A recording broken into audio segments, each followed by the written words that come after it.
y que bendigas el pan ácimo, que será el emblema, juntamente con el vino de uva, que serán los emblemas que son símbolos y representan lo que Yeshua vino a enseñarnos, el nuevo pacto en su sangre para la remisión y el perdón de los pecados de la humanidad. Guíanos con tu Ruach HaKodesh para que todo lo que vayamos a recordar el día de hoy sea para nuestra enseñanza y para nuestra edificación. Te lo ruego en el bendito nombre de tu Hijo Yeshua HaMashiach, nuestro bendito Redentor. Amén. Bien, pueden tomar sus lugares, por favor.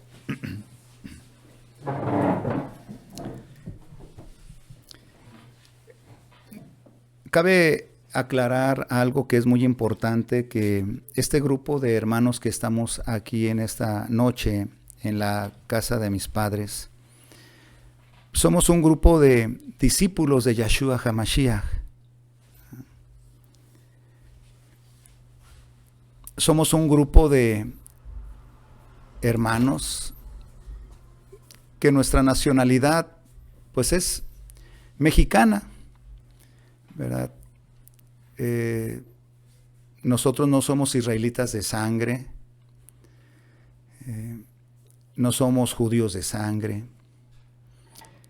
tampoco somos prosélitos, ¿verdad? Tampoco un prosélito es aquel que a través de la circuncisión o a través de su voluntad propia cambiaron de nacionalidad para hacerse judíos o israelitas y ser aceptados por la comunidad judía ortodoxa en todo el mundo. No somos solamente y simplemente somos un grupo de personas con nacionalidad mexicana que al hacer esta ceremonia, al reunirnos para poder recordar y dar cumplimiento a aquel mandamiento que nuestro Mashiach estableció en aquella noche en que poco le faltaba ya para sacrificar su cuerpo y darlo para la vida del mundo, solamente lo hacemos por gratitud.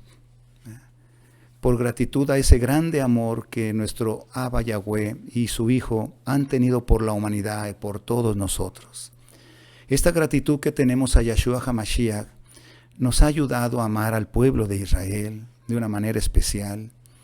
Nos ha ayudado a amar su Torah, aquellos hermosos mandamientos, ¿verdad?, que dio para la vida y mejorar el orden y la paz social entre las naciones. Amamos sus pactos y sobre todo amamos la herencia que le dio a Abraham, al padre de la fe, y que de alguna manera en la fe de Yeshua HaMashiach somos parte de esa herencia, somos parte de esas promesas. Los méritos y la sangre de Yeshua HaMashiach nos han unido de una manera especial a ese pueblo de Israel que tanto amamos por el amor y la gratitud que tenemos a Yeshua HaMashiach, Señor nuestro. Este video de alguna manera y este mensaje está dividido en dos partes. Una que vamos a utilizar, que es lo más rápido en el universo, que es el pensamiento, y nos vamos a trasladar a aproximadamente 1490 a 1500 años antes de Mashiach, y nos vamos a situar en Gosén, en la tierra de Gosén, en donde el pueblo de Israel vivía y que estaba a punto de ser libertados del yugo de los egipcios, del yugo de Faraón. Así que prepárense para que a través del Ruach HaKodesh irnos a través del tiempo y trasladarnos en aquellas tierras de Gosén. Como cualquier familia israelita estando en Gosén, a todos los padres de familia, Moshe, el siervo de Yahweh, nos había dicho que el día 10 de Abib deberíamos de apartar un cordero de 1 año, sin defecto alguno. Lo deberíamos de tener bien guardadito en nuestros corrales, y para que el día 14 del mes de Abib, entre las 2 tardes, o sea, entre las 3 a las 5 o 6 de la tarde, cada padre de familia debía de sacrificar este cordero y prepararlo asado al fuego. Como ven ustedes, se hizo ya esa preparación de ese cordero pascual. Y Moshe nos había dicho, y era muy importante reconocer esto y aprenderlo, de que cuando el padre de familia estaba sacrificando el cordero, la sangre que vertía de ese cordero, deberíamos de ponerlo en los dinteles de nuestra puerta. Y ya también ya lo hicimos. El cordero pues ya está preparado. También Moshe nos instruyó a todos los principales del pueblo de Israel, a todos los padres de familia con sus familias, de que este cordero asado al fuego, pues lo teníamos que comer con hierbas amargas y también acompañado con pan sin levadura. Entonces, algo muy importante también que Moshe nos instruyó es de que todos, estando en sus casas, ya con la sangre puesta en los dinteles de cada una de sus puertas, todos deberíamos de estar ya preparados para viajar, ¿sí? Todos deberíamos de tener ya nuestras pertenencias listas, nuestro bordón, estar bien ceñidos, nuestras sandalias, todas nuestras pertenencias que tendríamos que llevarnos al salir de Egipto, tendríamos que tenerlas ya preparadas. En aquel tiempo que estamos recordando hoy, y lo estamos haciendo de una manera vivencial, para darnos cuenta, porque esta cena que se celebró en Egipto, es muy importante conocer muchos aspectos que sucedieron allí, porque es la sombra de lo porvenir, de lo que vino a cumplirse en Yeshua HaMashiach. Así que volviendo al pasado, volviendo a los tiempos de Moshe, cada familia estábamos como hoy reunidos. Y después de que el padre de familia bendijo aquella cena, pues todos empezaron a cenar, ¿verdad? Comiencen a cenar, ¿verdad? Aunque este no es un cordero literal,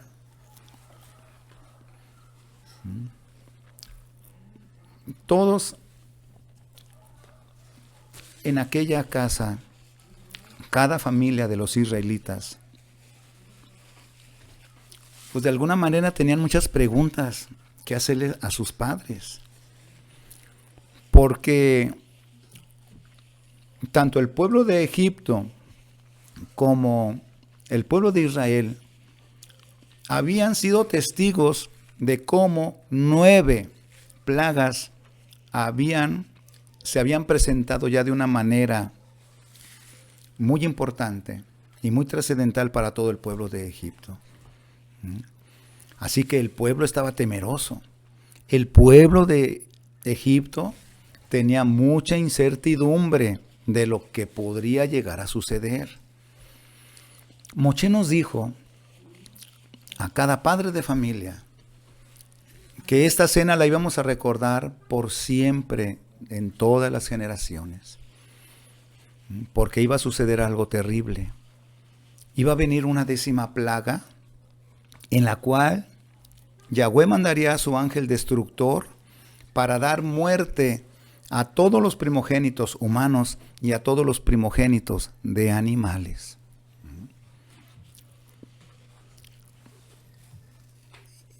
Y así como estamos cenando hoy en esta noche, que ya es 15 de Aviv,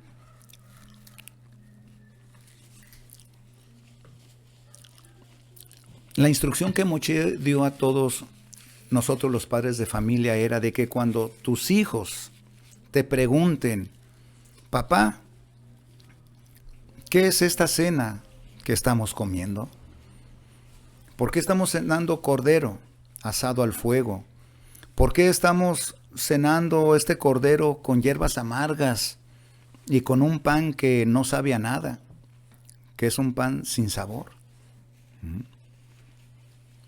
Entonces, Moshe nos instruyó y nos dijo, cuando esto les pregunten sus hijos, cuando entren a la tierra prometida, a la tierra de Canaán, que Yahweh les dará por heredad, les dirán a sus hijos que esta es la cena de Pesaj.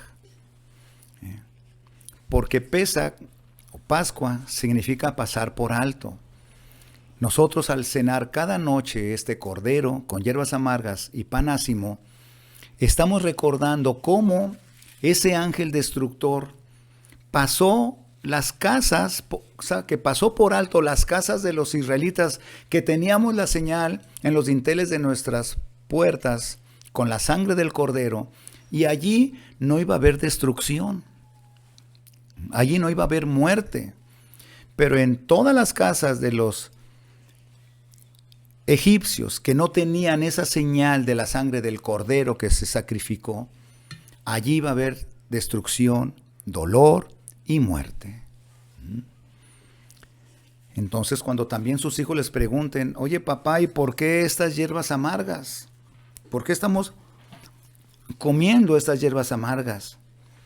Bueno, hijos, hijas, cuando estemos saboreando este sabor amargo de estas hierbas amargas, es para recordar todas las amarguras, todas las tristezas, todas aquellas lágrimas en que nuestros antepasados padecieron cuando fueron esclavos durante tantos años en la tierra de Egipto.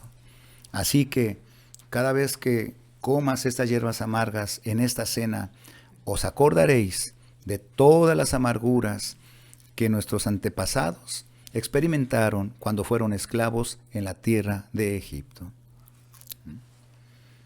Pero también cuando sus hijos les pregunten, ¿y este pan que no sabe a nada, papá, qué significa? ¿O por qué lo tenemos que comer?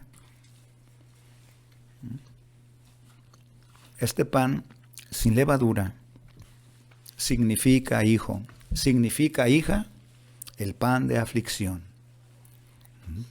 Todas las aflicciones que nuestros antepasados tuvieron que pasar al salir rápidamente de aquella tierra de la esclavitud.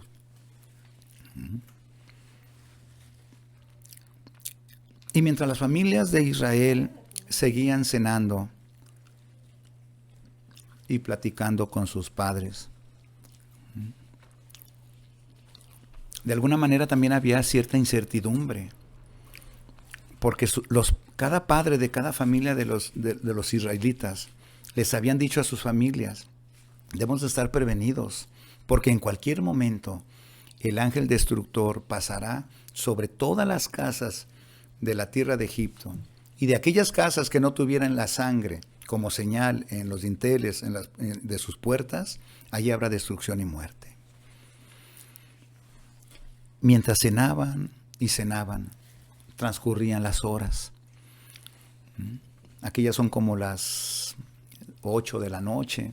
Quizás en aquel momento en Gosén eran las 9, las 10. Pasaron las 11 de la noche. Pero dice la Torá que cuando llegó la hora de la medianoche, todos empezamos a oír grandes gritos, grandes lamentos al exterior. Imagínense, para que desde la tierra de Gosén se oyera un fuerte clamor de las casas de los egipcios, que empezaron a experimentar el dolor, el sufrimiento y la muerte. Fue algo terrible. Fue algo terrible. Papá, mamá, ¿qué son esos gritos? ¿Qué son esos gritos que se escuchan allá afuera? Y de alguna manera los padres pues les contestaban, hijo, hija, es el clamor de los egipcios, porque en cada casa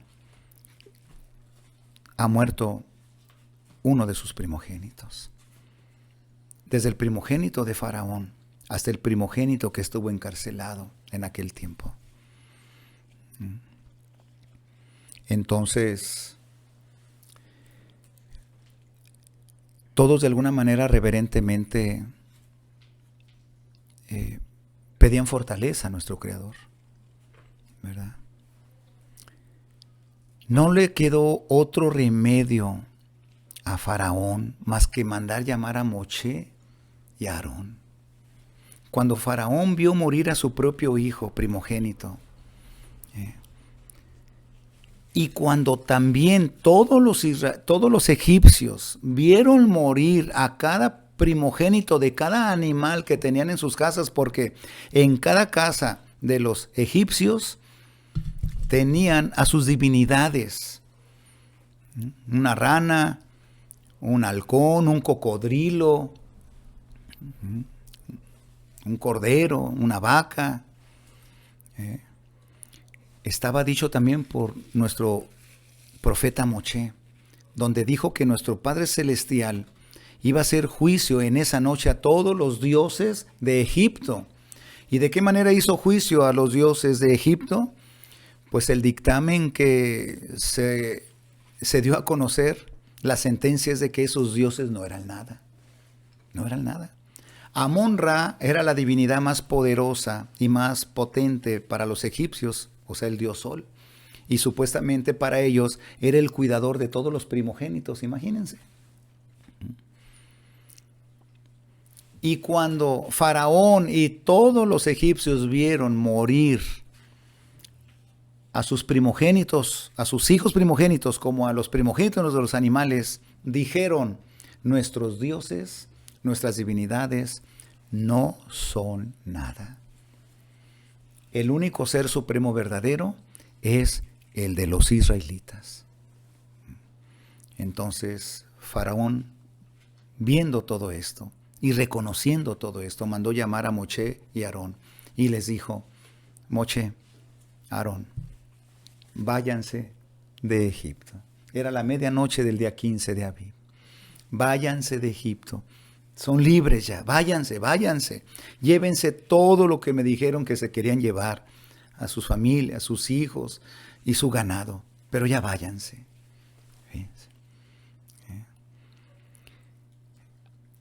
Moche, de alguna manera, cuando regresó de Egipto, ya nos había instruido de que no saliéramos hasta el amanecer. No debíamos de salir a la medianoche, ni en la parte oscura de ese día. Pero Moche, de alguna manera, empezó a declarar: somos libres, prepárense, porque al salir el alba, nos vamos de Egipto. Y así fue como sucedió la libertad del pueblo de Israel de la esclavitud de Egipto. En base a esta última plaga, la muerte de los primogénitos de humanos y de animales, Faraón se quebró, sus sabios se quebraron, sus magos se quebraron y autorizaron la libertad para el pueblo de Israel. Ya cuando amaneció, era la parte clara del día 15 de Abib, pues ahí van, todos organizados, todos contentos, felices de que la sangre de aquel cordero que habían puesto en los dinteles de sus casas había sido la señal de salvación para que el ángel destructor que mandó Yahweh no hubiera causado destrucción y muerte en las familias del pueblo de Israel. Y dice la Escritura que hasta el mismo pueblo egipcio los apresuraba, dándoles ropa, dándoles oro, dándoles riquezas, pero ya váyanse, porque si no todos somos muertos. Dice la Escritura que cuando ellos iban saliendo libres, veían cómo enterraban a sus muertos. Fíjense. Y dice la Escritura que todos salieron ese mismo día, 15 de Abib, de las fronteras de Egipto hacia la libertad, porque se encaminarían al monte de Sinaí.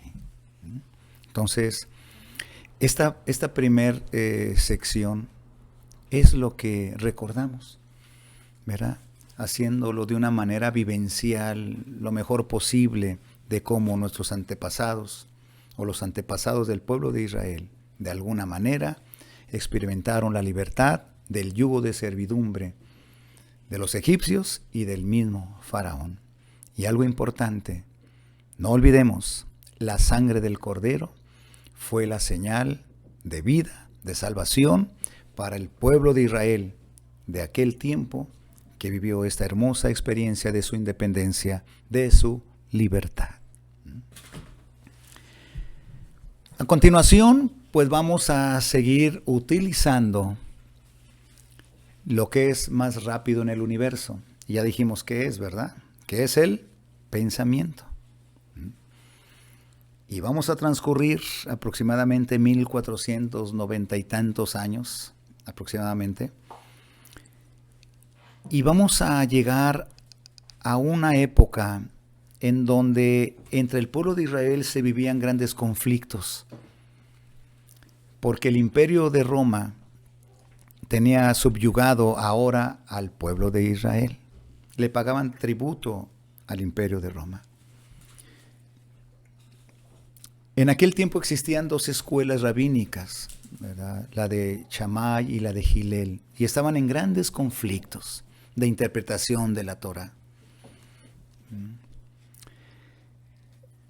Shaul, en el capítulo 4 de Gálatas, creo que el verso 4, expresa claramente que llegado el momento en que nacería Yahshua por medio de una mujer, llegó en su momento oportuno su nacimiento.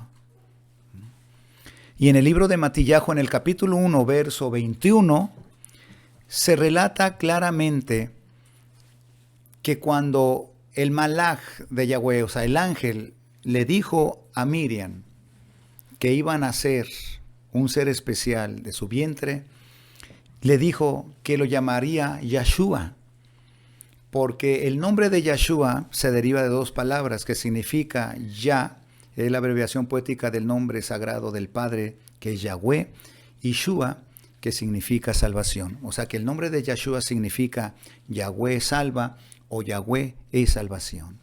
Porque dice ese versículo, porque Él salvará a su pueblo, Él perdonará a su pueblo de sus pecados. Y nació Yahshua, ¿verdad? Nació en Betlehem de Judea, en una sucá, en cabañas. Pero nos relata la historia bíblica que los primeros años de la infancia de Yahshua estuvo apegado al cuidado de su madre y de su padre adoptivos. Hasta cuando tuvo la edad de 12 años, Yahshua, pues lo llevaron sus padres a Yerushalayim, a una de las fiestas que era Pesach. Y de alguna manera ahí se les perdió su hijo, se les perdió.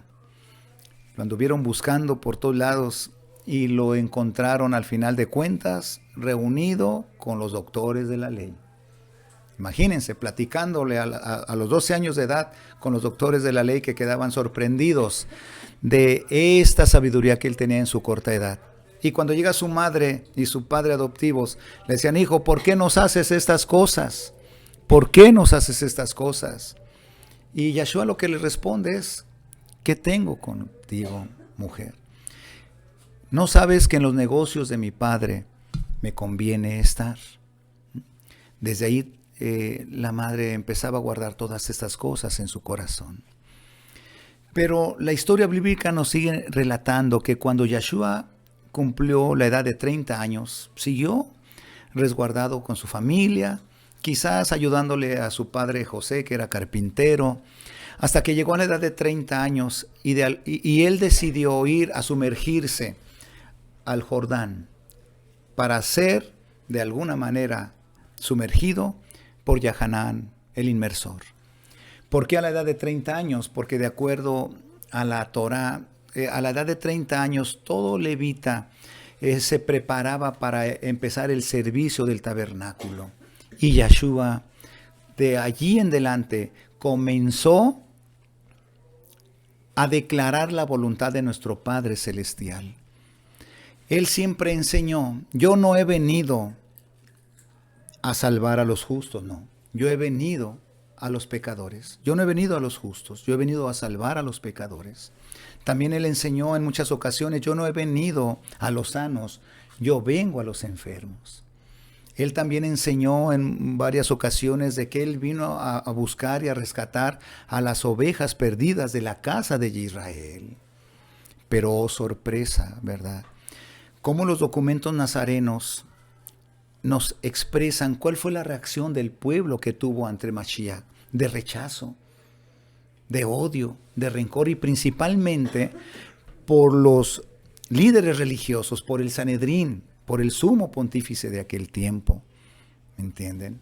Entonces, no quedó otro remedio más que Johanán escribir lo siguiente, y quedó registrado en el capítulo 1, versículo 12, 11 y 12, que dice: a lo suyo vino, y que dice: y los suyos no le recibieron.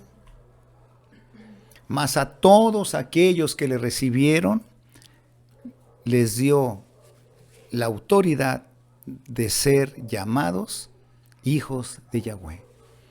Y aquí estamos nosotros, somos parte de esos que hemos creído en Yeshua, y de alguna manera Él nos convirtió en sus hijos.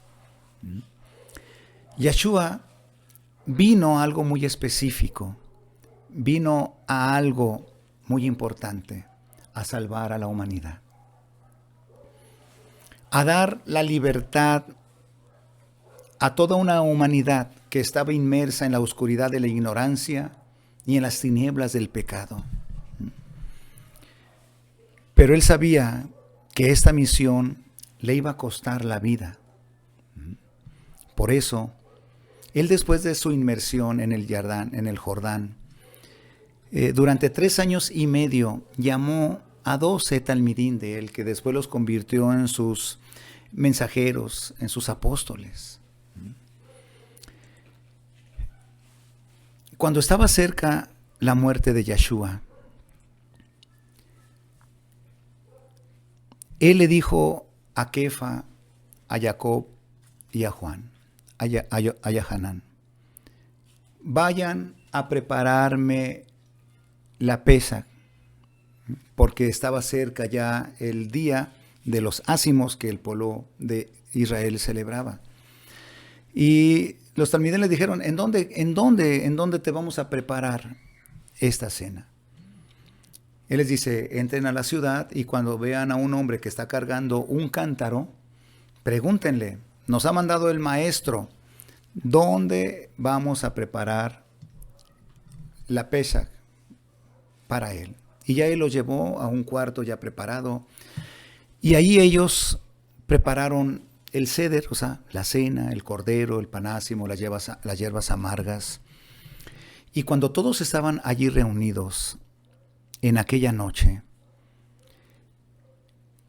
es como hoy lo estamos recordando. Él les dijo: cuánto he deseado celebrar con ustedes esta cena. ¿Por qué? ¿Por qué creen ustedes que cuánto Él había esperado ese momento para celebrar esa última cena?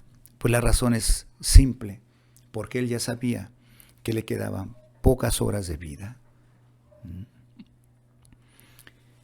Y dice que cuando los discípulos estaban cenando, Él de repente se levanta de la mesa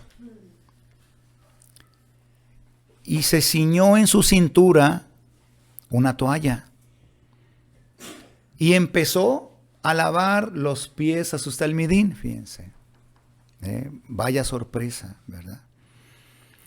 Y todos los demás se dejaron lavar los pies por Yeshua. En una palangana o en un recipiente de agua limpia, Él empezó a lavar los pies a sus talmidín. Pero cuando llegó con Kefa, pues Kefa le dijo: no, ¿verdad? Yo no voy a permitir que me lave los pies jamás.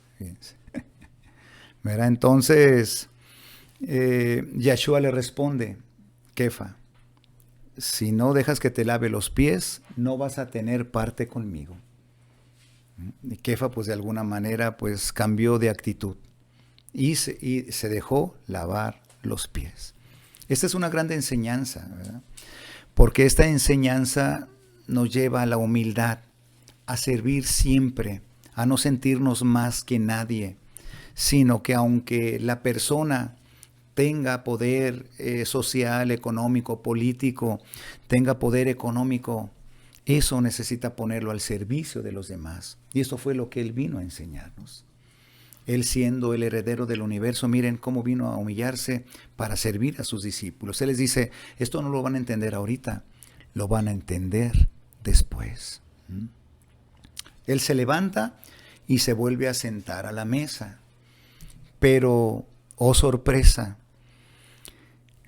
me imagino que hasta les ha de haber quitado el hambre a sus talmidín, porque les dice que se iba a cumplir una porción de las Escrituras, de que aquel que está a mi diestra o sentado conmigo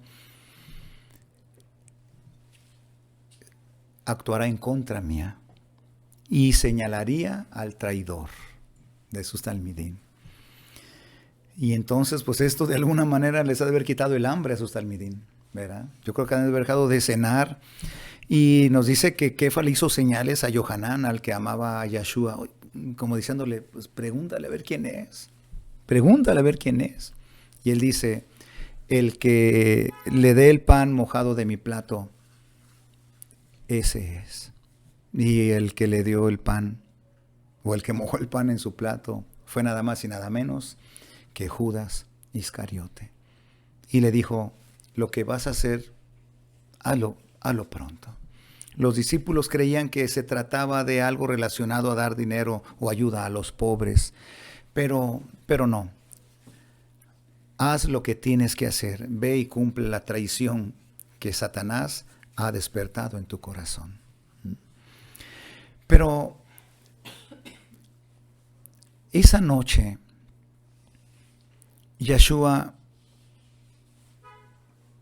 pues se despidió de ellos, la aprovechó para despedirse de ellos, fíjense. Por eso anhelaba tanto cenar con ellos esa noche. Y recuerdo que todo el capítulo 13 de Yohanan, el capítulo 14, 15, 16 y 17, ahí encontramos las palabras de despedida de él. Encontramos las instrucciones que él les dio a sus talmidín. Y yo recuerdo una muy bonita en el capítulo 13, creo que es el verso 32 y 33 de Yohanan, que les dice, un mandamiento nuevo os doy, un mandamiento renovado os doy, que os améis los unos a los otros como yo os he amado. Porque en esto conoceréis que son mis discípulos, si os amareis los unos a los otros. Claro que esto lo llevarían en su corazón todos los días de su vida, ¿verdad? Siguiendo él platicando y cenando, él también les dijo, no se turbe vuestro corazón, ni tengan miedo. Si confían en Yahweh mi Padre, confíen también en mí. Fíjense cómo él se despedía y les decía, yo me voy a ir a preparar morada para ustedes, porque en la casa de mi Padre hay muchos lugares donde vivir, ¿verdad? Si yo no me fuera, pues no haría esto. Pero ahora me voy, me despido de ustedes para ir a preparar morada. Y cuando llegue el momento, voy a regresar por ustedes, porque yo quiero que donde yo esté viviendo, también ustedes estén viviendo. Ustedes no saben el camino que yo voy a tomar. Y creo que Tomás le dijo, muéstranos el camino para saber en dónde encontrarte o por dónde proseguir. Y fue cuando Yeshua le pronunció una declaración que retumba todavía en los oídos en todo el mundo, que le dijo, yo soy el camino, la verdad y la vida, y nadie va al Padre, nadie viene al Padre si no es a través de mí. Fíjense, ¿verdad? Él le seguía instruyendo. En el versículo 15 de ese mismo capítulo 14 de Yohanan dice, si me amas, guarda mis mandamientos. Si me aman, guarden mis mandamientos, ¿verdad? Yo no los voy a dejar huérfanos. Él les decía así. Yo no los voy a olvidar. Yo voy a regresar por ustedes. Ahorita quizás sienten tristeza porque me estoy despidiendo de ustedes, pero esa tristeza algún día se va a convertir en gozo. Y les ponía el ejemplo de una mujer cuando pare un hijo, ¿se acuerdan? ¿Verdad? La mujer cuando pare un hijo tiene grandes dolores de parto, sufre, grita de dolor, pero cuando ve nacer a su hijo, ¿qué sucede? ¿Verdad? Esos dolores se olvidan. Y al ver a su hijo vivo, recién nacido, pues se llena de gozo y alegría de corazón. ¿verdad? Entonces, Yahshua seguía instruyéndolos, y en el capítulo 15, verso 1 de Yohanan les dice: yo soy la vid verdadera y mi Padre es el labrador. Dice: toda hoja que no esté unida a la vid no va a dar frutos. Así que Él les dijo en esos momentos, en aquella noche: para que puedan dar ustedes frutos, deben estar siempre unidos conmigo. Y es el mensaje que nos da a todas las demás generaciones como discípulos de Él, ¿verdad? Y en ese mismo capítulo 15, verso 14, le seguía insistiendo, ¿verdad? Ustedes van a ser mis amigos si obedecen mis mandamientos. Yahshua les seguía insistiendo a que deberían de amarse los unos a los otros. No los voy a dejar solos. Y ya en el capítulo 16 de Yohanan les dice algo que pues les llenó mucho de dolor a sus talmidim. Va a llegar momentos, van a llegar días en que no les van a permitir entrar a las sinagogas. De hecho, los van a perseguir. De hecho, miren lo que les dijo: los van a matar. Y todo aquel que los matare va a pensar que está haciendo un servicio a Yahweh, al Ser Supremo. Fíjense nada más, ¿verdad? Y sabemos que años posteriores, pues así sucedió. Y Él les dijo: yo les digo esto para que cuando les suceda, se acuerden de que yo ya les había prevenido esto, ¿verdad? Y cada talmidín en los años posteriores murieron en la fe de Yahshua, proclamando su nombre, proclamando sus mandamientos, proclamando las buenas noticias de salvación hasta el último suspiro de su vida. En ese mismo capítulo 16 de Yohanan les prometió enviarles el Consolador también. Yo me voy, pero dice: cuando yo esté con mi Padre, les enviaré otro consejero consolador. No se preocupen, Él los va a fortalecer, Él los va a guiar a toda verdad. Él les va a recordar todo lo que yo les he mandado, todo lo que yo les he enseñado. Ahorita están tristes, ¿verdad? Pero esa tristeza, cuando me vuelvan a ver, se va a convertir en gozo. Y así siguió platicando, despidiéndose de él, dándole sus últimas instrucciones, hasta que de repente, fíjense lo que hizo Yahshua, ¿verdad? Se puso de pie y tomó en sus manos el pan, ¿verdad? Y Yahshua empezó a partir el pan, ¿verdad? Y les dijo, después de haber hecho la bendición por el pan, lo partió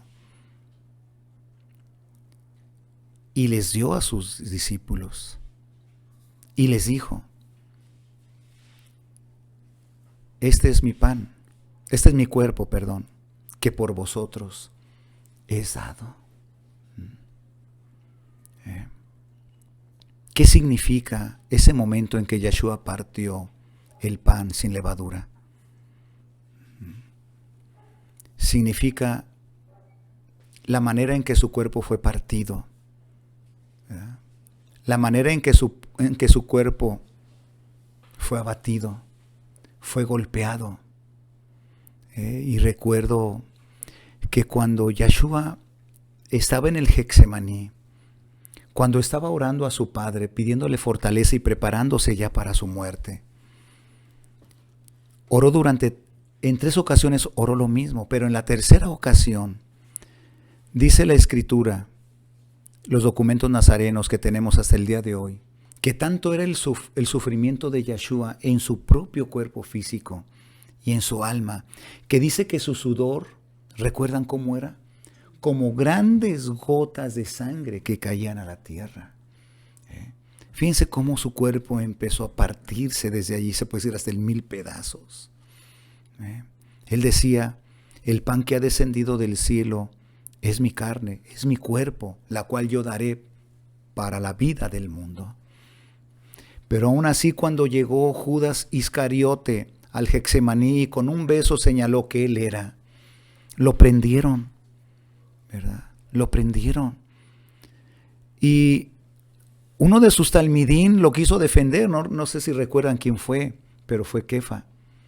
Sacó su espada y hirió a uno de los siervos del sumo pontífice, creo que se llamaba Malco, lo hirió en una oreja.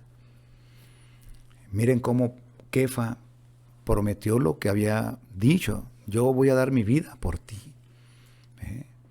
Imagínense. Pero Yahshua le dice, no, Kefa, alza tu espada, porque todo que hiere con espada, a espada va a morir. Cuando esto lo oyeron sus talmidín, decían, entonces, ¿cómo lo vamos a defender? Les entró un miedo tremendo a ellos ¿verdad? Y lo dejaron solo. Él en el Getsemaní había orado a su Padre, y fíjense lo que él pidió, o es lo que hoy recordamos de él. Padre, si quieres pasa esta copa de mí. Dice, ya no la quiero sufrir, no la quiero sufrir. Porque él sabía lo que le venía a él. Pero él dice, pero no se haga como mi voluntad, sino que se haga tu voluntad. Miren, porque él decía, mi alma siente tanto miedo que me siento morir. Mi alma está angustiada, está triste, está temerosa. Pero ¿a qué miedo él le tenía? ¿Cuál era ese miedo que empezó a experimentar, que lo hizo entrar en una angustia tremenda, que hizo que su sudor fueran como grandes gotas de sangre? Ese miedo lo experimentaría ahí en el madero cuando sintió la ausencia de su padre por primera vez en su vida. Fíjense, ¿verdad? Cuando le dijo, Eli, Eli, lama sabachthani, Padre mío, ¿por qué me has abandonado? ¿Verdad? Su cuerpo seguía entregándolo a la humanidad, era lo que significaba el partir el pan. Cuando lo agarraron, lo prendieron, lo llevaron ante el Sanedrín y le hicieron un juicio injusto. Le llevaron testigos falsos, pero él no decía nada, callado. Hasta que hizo enojar al sumo pontífice Anás y le dijo, bajo juramento, dinos si tú eres el Mashiach, el Hijo del Ser Supremo Viviente. Ahí Yahshua ya no se calló. Ahí Yahshua le contestó, tú lo has dicho. Y te digo que vendrá un día en que tú verás al Hijo del Hombre, a la diestra del Padre, venir entre las nubes. Pero ya el sumo pontífice ya no lo dejó continuar. Se rasgó las vestiduras y gritó ante todos. ¿Qué más pruebas tenemos? Para él y para la mayoría de los que estaban allí, Yahshua supuestamente había blasfemado. Y eso ameritaba la muerte. Y fue lo que ocasionó que la sentencia que le dio el sumo pontífice o el sumo sacerdote a Yahshua fue la muerte. Y a partir de ahí, ¿saben lo que le hicieron a Yahshua? No, pues todos se desquitaron con él. Con sus manos empuñadas, lo empezaron a golpear en su estómago, sus brazos, su espalda, su rostro. Fíjense. Y se burlaban de él, ¿verdad? Y uno se pregunta, ¿qué necesidad tenía de haber venido a experimentar todo eso, verdad? Si lo vemos humanamente, él no tenía ninguna necesidad, porque él lo tenía todo. Imagínense el heredero del universo, al que le adoran millones y millones de malajim en el cosmos, venir a humillarse como un esclavo, como un siervo y a padecer lo que a nosotros nos tocaba padecer, a sufrir lo que a nosotros nos tocaba sufrir, a experimentar la condenación que a nosotros nos iba a presentar esa oportunidad para que la experimentáramos. Pero no, él no quiso que nosotros la experimentáramos. Él tomó nuestro lugar. y aún ya golpeado, toda la noche en ayunas ahí en prisión, hasta que el día siguiente lo llevan a Pilato. Queremos que tú lo sentencies a muerte. ¿Pero por qué? Porque ha blasfemado, ¿verdad? Y ha contradicho muchas cosas que están escritas por Moshe, ¿entiendes? Pero Pilato decía, yo no encuentro nada malo en él para que merezca morir. De hecho, él dice, se le ocurrió una mejor idea. Bueno, voy a presentarles a Barrabás aún. En cada pexa se acostumbraba a soltar a un reo. ¿Y qué les parece? Mejor, ¿a quién quieren que le suelte? ¿A Barrabás o a Yeshua? Pues van a decir, pues a Yeshua. Pues Barrabás es una persona peligrosa, sediciosa contra el imperio, debe vidas. Y no, ¿qué hizo el pueblo? Incitado por los fariseos, los saduceos, ¿verdad? Los sacerdotes que estaban ahí presentes, digan que preferimos que viva Barrabás y que muera Yeshua. Y sí, fíjense. Pilato todavía quiso a ver si cambiaban de opinión y lo mandó a azotar todavía. Y su cuerpo seguía partiéndose en 1000 pedazos. Lo mandó a azotar. Y sabían ustedes que esos azotes pues es un látigo con muchas correas de cuero y en las puntas, ¿verdad? Hay trozos de bronce o huesos. Y cada latigazo que le daban en la espada al reo, o en este caso a Yeshua, cuando sacaban el látigo, extraía pedazos, ¿verdad? De tejidos de la espada de Yeshua, ¿me entienden? Y su cuerpo seguía partiéndose por amor a la humanidad. Ensangrentado, ya aún así el pueblo no quiso que Yeshua viviera. No. Queremos la pena capital, queremos que lo claven en el madero, que lo crucifiquen. Y empezó el pueblo a gritar, crucifíquenlo, crucifíquenlo, crucifíquenlo.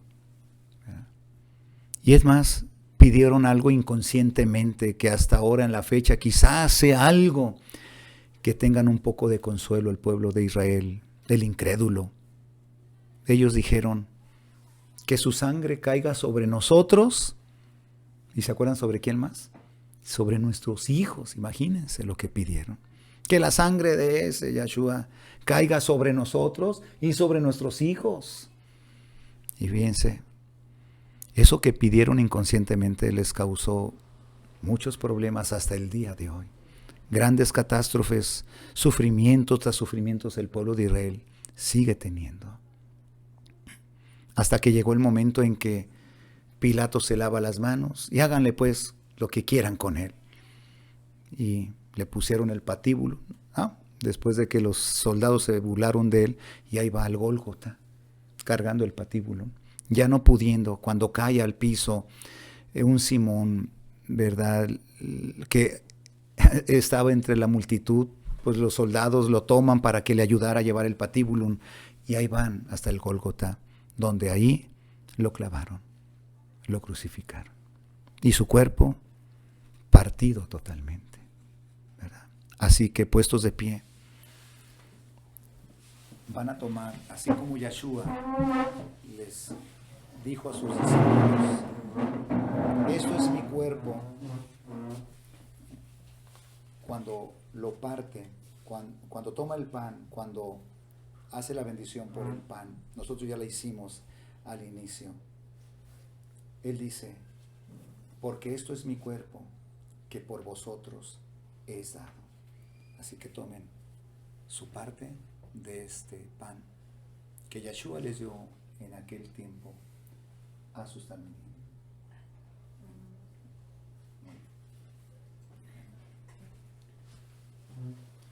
Y él les dijo, esto es mi cuerpo que por vosotros es dado. Todas las veces que coman mi carne, hacedlo en memoria de mí. Comed con reverencia y con gratitud.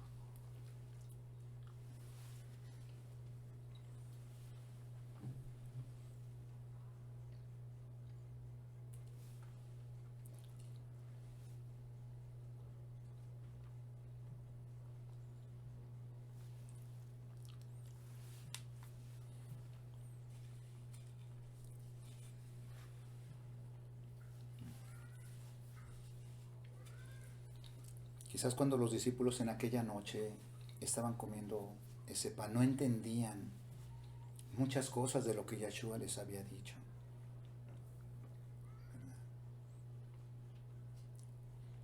Pero cuando empezaron a ver todo lo que Él sufrió, todo lo que le hicieron a su bendito cuerpo, se empezarían a acordar de todo lo que les dijo esa noche. ¿Verdad? Y Shaul, años después también, cuando instruía a las congregaciones que seguían a Mashiach, les decían: cuando coman este pan o beban de este vino o de esta copa, la muerte de nuestro Adón Yeshua anunciáis hasta que Él venga. Entonces, el haber comido este pan, que es símbolo de su cuerpo, que fue partido en 1000 pedazos por amor a nosotros, es para que nos concienticemos, ¿verdad?, de que el amor es lo más preciado que puede haber en el universo, en el cosmos. Y que para que Él hubiera hecho lo que hizo, en verdad nos ama. Valora lo que somos como personas y cuánta estimación tiene por nosotros. Cuando terminaron de comer el trozo de pan que Yahshua les dio a sus talmidim, el símbolo de cómo entregaría Él su cuerpo por la humanidad, dice que también tomó la copa de vino y después de haber hecho la verajá, después de haber bendecido el vino, Él pronunció la siguiente declaración: este vino es la sangre del nuevo pacto, o la sangre del pacto renovado, la cual derramaré por ustedes, por el mundo, para la remisión y el perdón de todos sus pecados. ¿Cómo escogió el fruto de la vid Él para simbolizarlo con su propia sangre?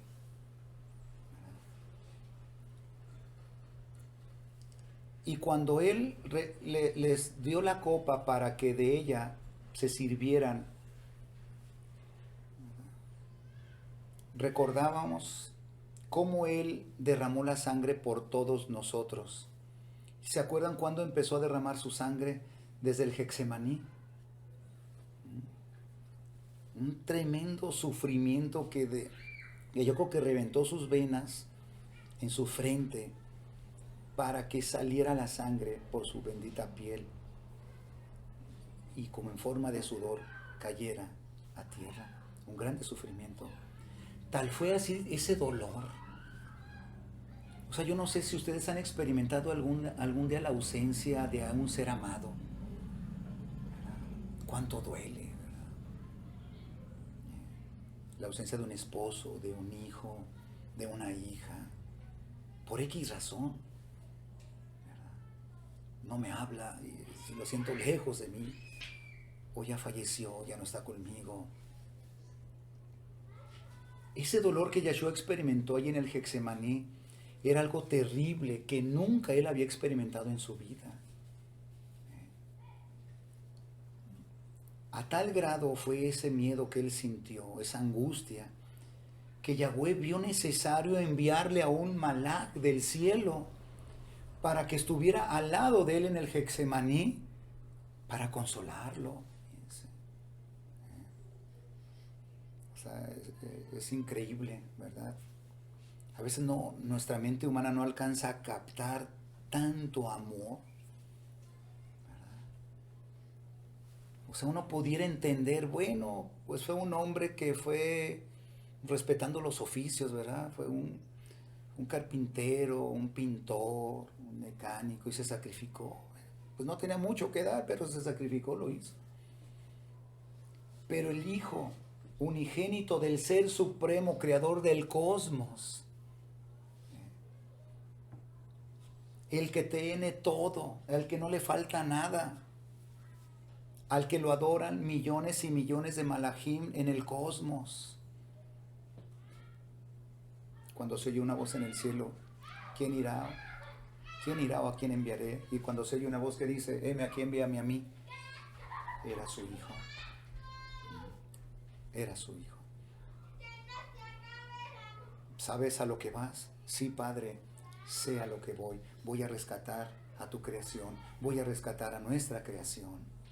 Y lo que los movió fue un incomparable amor. Yeshua, cuando lo llevan, como dijimos, del Getsemaní prendido, y es en un juicio injusto, lo golpean, lo llevan con Pilato, lo azotan, sangre sigue dándola por la humanidad ahora de sus espaldas, de su espalda. Cuando los soldados romanos lo tenían ahí en un momento, le quitan sus ropas y le ponen, tejen una corona de espinas y se la plantan en su cabeza. Y todavía le golpean en la cabeza y se burlan de él. Imagínense, salve al rey de los judíos, le decía. Salve al rey. Imagínense, todavía incrustarle más las espinas en su cabeza, ¿verdad? Y no sé, yo creo que cada dolor que sentía Yeshua en cada proceso de ese martirio, de ese sacrificio, pues yo creo que pensaba en nosotros.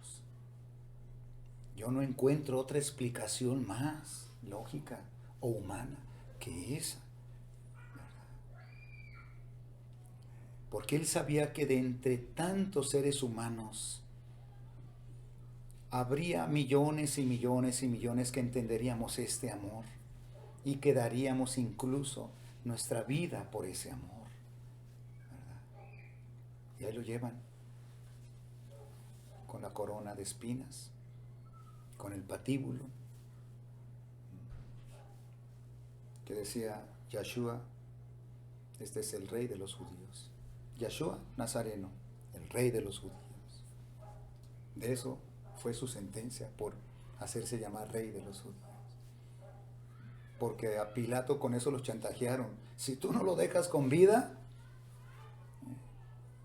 es porque estás en contra del César, porque nuestro único rey es el César. Imagínate lo que decía el pueblo de Israel, no puede ser, ¿verdad? ¿Por qué? ¿Por qué dicen eso? Porque él se dice ser el rey de los judíos. Y no tenemos más rey más que al César, imagínense nada más. Pilato por eso dije, no, entonces sí, háganle lo que le quieran hacer. Y ahí lo llevan al Calvario, ¿verdad?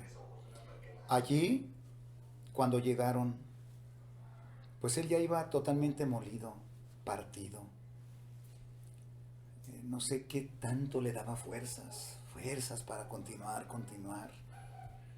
Hasta que llegaron al lugar que se llama La Calavera. Ahí le clavaron sus manos y sus pies. Fíjense. Entonces,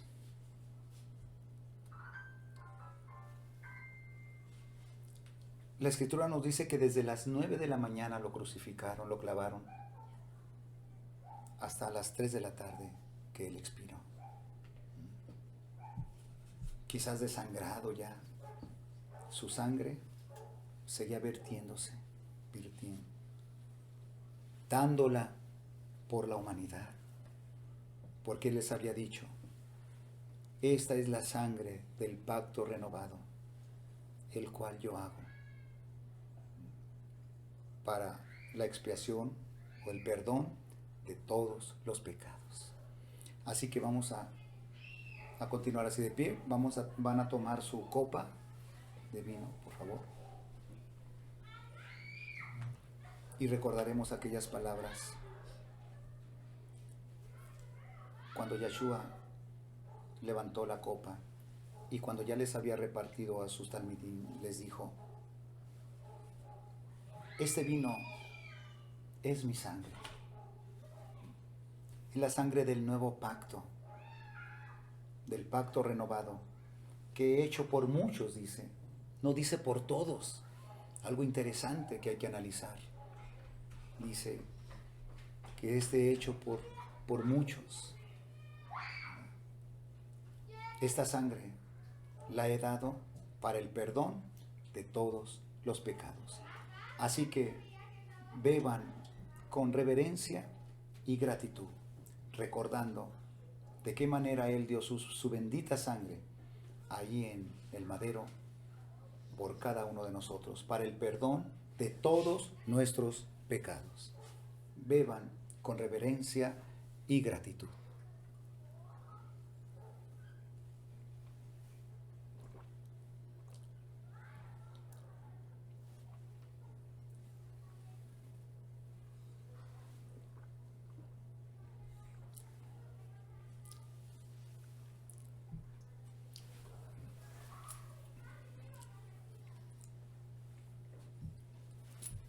Cuento a su lugar.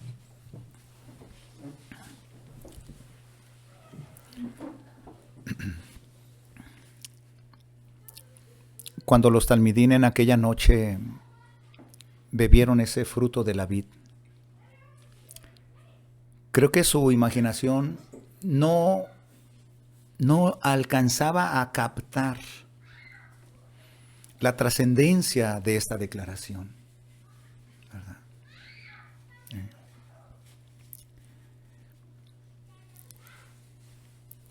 Porque para que Él pudiera perdonar todos los pecados de la humanidad,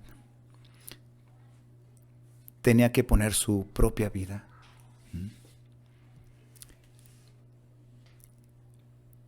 Y hoy en esta noche recordamos aquellas palabras cuando Él dijo: Padre mío, ¿por qué me has abandonado?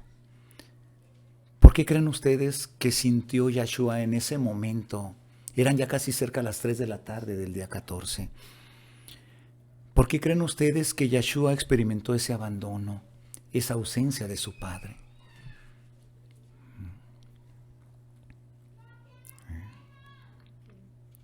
Recibía los pecados.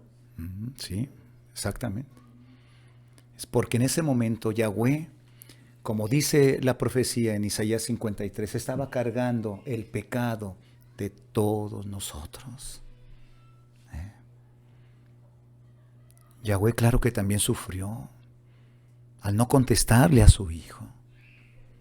No puedo ahorita, hijo, porque yo no puedo escuchar a un pecador. Y tú ahorita eres el hombre más pecador de toda la tierra, de todo el cosmos. ¿Verdad? Aquí lo interesante es ver cómo Él ocupó nuestro lugar. O sea, ¿qué es la él experimentó en ese momento la condenación misma, porque la condenación es la ausencia de nuestro Padre celestial. Aquellos que alguna vez hemos experimentado que nuestro Padre no está conmigo, nuestro Padre celestial, se genera un dolor intenso, inmenso del alma. Y Yahshua lo experimentó por primera vez en su vida allí en el madero. Siempre Él decía: mi Padre siempre conmigo está, contento, feliz, ¿verdad? Pero a lo que más le temía era ese momento. Enfrentarse a un momento que nunca había experimentado y lo hizo por nosotros. O sea que Él experimentó la condenación que nosotros íbamos a recibir. Y su muerte nos libró de esa condenación. Su muerte también nos libró de la muerte que nos correspondía a nosotros sufrir por pecadores. Pero Shaul lo explicó muy atinadamente, que dice que Yahshua con su muerte venció al que tenía el imperio de la muerte, que es a Hasatán mismo. Con la muerte de Yahshua, Él nos arrebató de las garras de Hasatán. Y Yahshua, Él mismo lo había dicho: cuando me levanten en el madero, en la cruz, a todos llamaré a mí mismo. Fíjense, a todos. Porque Shaul también atinadamente nos enseña que en ese momento Yahweh estaba reconciliando al mundo a sí mismo. Fíjense. Yahweh nos aceptó tal y como éramos. Nos alentó a amar a su Hijo, para que cuando creyéramos en Él y nos arrepintiéramos de todos nuestros pecados, de nuestras maldades, ¿verdad? esa sangre iba a hacer efecto en todos sus discípulos de todo el mundo. Nos iba a limpiar, a borrar de todas nuestras faltas y pecados de nuestra vida pasada. Porque lo único que puede limpiar y sanar el pecado es el amor. Entonces, con esto quiero concluir este servicio de Pesach, que ese Pesach es nuestro Mashiach, ¿verdad? Lo que podemos aprender de esta recordación, de esta conmemoración del sacrificio y la muerte de Yeshua es de cuánto nos ama, cuánto nos ama, aun como seamos. Su Padre y Él nos mostraron que se interesan grandemente por nosotros. Nos mostraron que valemos mucho para ellos. Nos mostraron que somos de grande estimación para ellos. Y es algo que a veces se nos olvida a nosotros, ¿verdad? A veces ya nos vemos, mira, te veo como, ¿verdad? Mi sobrino, mi hermano, mi hermana, mi madre, pero falta vernos con esa estimación que Yeshua nos ve, nos mira, ¿verdad? Cuando hagamos esto, en verdad yo creo que ahora sí vamos a ser fieles discípulos de Él, porque nos vamos a amar los unos a los otros como Él nos amó. Y hoy hemos aprendido de qué manera Él enseñó a sus discípulos y a todos los discípulos del mundo a cómo amarnos los unos a los otros como Él nos ha amado. Entonces, que Yahweh bendiga esta reunión, que bendiga el mensaje que ha permitido entrar a nuestros corazones. Y vamos a terminar con una declaración que año con año, en cada festividad, se declara en cada familia creyente en Yeshua, en todo el mundo. Si nuestro Padre Celestial nos permitiere reunirnos en la próxima festividad de Pesach, que es nuestro Mashiach, que así sea, ¿verdad? Porque a muchos durante este año ya no les permitió vernos en este lugar, ¿verdad? Pero sí, la siguiente declaración dice: si nos permitiere vernos el próximo año celebrando Pesach, que es nuestro Mashiach, en este lugar, que así sea. Y si no, que sea en la nueva Jerusalén, ¿verdad? Al lado de nuestro Mashiach, al lado de millones de malachim, al lado de millones de siervos que siguieron la fe de nuestro amado Yeshua HaMashiach, de millones que van a resucitar cuando Él venga, ¿verdad? Que Él nos permita vernos en la nueva Jerusalén. Y terminamos con las palabras de Shaul: todas las veces que comieres este pan y bebieres esta copa, la muerte de nuestro Adón Yeshua anunciáis hasta que Él venga. Y terminamos con la declaración de Yeshua: todas las veces que comas este pan, que es mi cuerpo, y que bebas de este vino, que representa mi sangre, hacedlo en memoria mía, como lo hemos hecho hoy. Y bendito seas, Padre, porque nos has permitido cumplir con este mandamiento de tu Hijo, que nos vino a enseñar. Yahweh los bendiga a todos, y Shalom donde quiera que vayan y se encuentren. Shalom.